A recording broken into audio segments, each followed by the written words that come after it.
Percentiles, or percentile ranks, is a way to compare one data point with all the other data points in the set. For example, if you scored at the 90th percentile on an exam, then that means you scored better than 90% of the people that took that exam. If you score at the 17th percentile, then you scored better than 17% of the people that took the exam. We're going to look at a few problems that sort of illustrate how to work with percentiles. On a standardized test taken by 830 students, Laura's score landed her in 102nd place. What is her percentile rank? So we know she finished in 102nd place. What we don't know is what percent of the students did she finish ahead of? And the first step in that process is finding out what number of students did she finish ahead of. And we'll do that but with subtraction. So there were 830 total students who took the test. Laura finished in 102nd place, so if we subtract those 102, we can find out that she finished ahead of 728 students.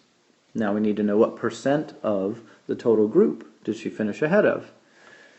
Well, she finished ahead of 728 students out of the 830 that took the exam. So we divide those, and we wind up with 0.8771, which means she finished ahead of 87.71% of the students. And the way that we're going to solve these is we're going to round to the nearest whole number in order to find the percentile rank. And so we look at the whole number, we look one space to the right. We've got a number there that's 5 or bigger, so we're going to round up. And her percentile rank on this exam is that she finished at the 88th percentile.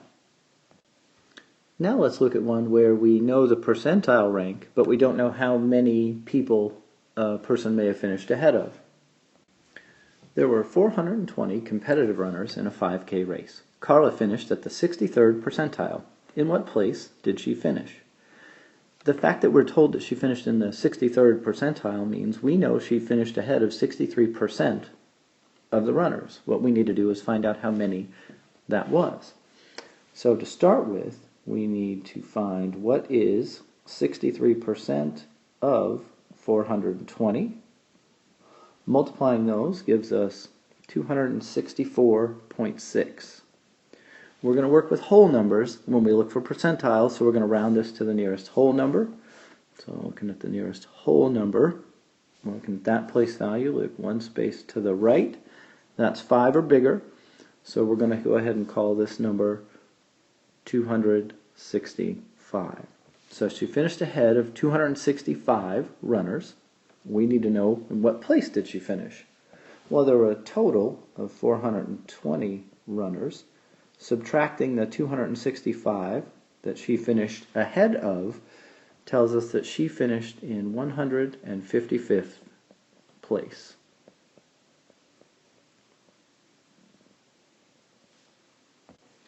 Let's look at one more example that involves quartiles. A college graduating class consists of 1,820 students. Ben ranks at the 3rd quartile. What is his actual rank? One thing we need to discuss here is, what does this 3rd quartile mean? The 3rd quartile means the 75th percentile. The 1st quartile means the 25th percentile, and the median would be right in the middle. That would be the 50th percentile. Ben here is at the 3rd quartile, which means he is at the 75th percentile, and we need to find his actual rank. Well, being at the 75th percentile tells us that he is ahead of 75% of the students. We need to find out how many that is. So we need to find out what is 75% of 1,820. And when we multiply those, we get 1,365. So that's the number of students he's ahead of. Subtracting those from the total, 1,820 minus 1,365, we find out that Ben's actual rank in the class is 455th. Make sure you're comfortable with those quartiles. The 1st quartile is the 25th percentile, the median would be the 50th percentile, and the 3rd quartile is the 75th percentile.